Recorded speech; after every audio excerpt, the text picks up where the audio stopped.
31st आम्ही सुद्धा जेवणासाठी आम्ही तिघं बाहेर गेलो होतो. त्याच्यानंतर आम्हाला व्हेजच खायचं होतं, तर आम्ही ठरवलंच होतं ते ऑलरेडी. त्यानंतर मी खूप सर्च केलं Googleवरती आणि तिथे मला हा अंबरसरी या ढाबा मी पाहिला. रिव्ह्यू पण खूप छान होते. मिठाईचं शॉपसुद्धा त्यांचंच आहे. तर आम्ही गेलो आणि आतमधलं जे वातावरण होतं ते खूप छान होतं. म्हणजे असं वाटत होतं की पंजाबला गेलेलो आहोत.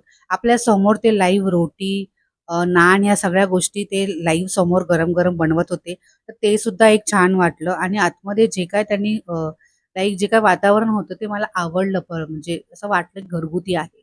त्यानंतर आम्ही सुद्धा ऑर्डर केल्या. तर काही आयटम्स आम्ही ऑर्डर केल्या, ज्या मी शूट केल्या, काही मी शूट करायची राहिली. तर आत्ता जेवढ्या तुम्हाला व्हिडिओजमध्ये पदार्थ दिसत आहेत, ते खूप छान होते. टेस्ट खूप छान होती आणि एकदम पंजाब स्टाईलच टेस्ट होती. त्याच्यानंतर मेनू कार्डसुद्धा मी इथे अटॅच केलेला आहे, तर तुम्ही बघू शकता आणि प्राईस पण रिझनेबल आहे.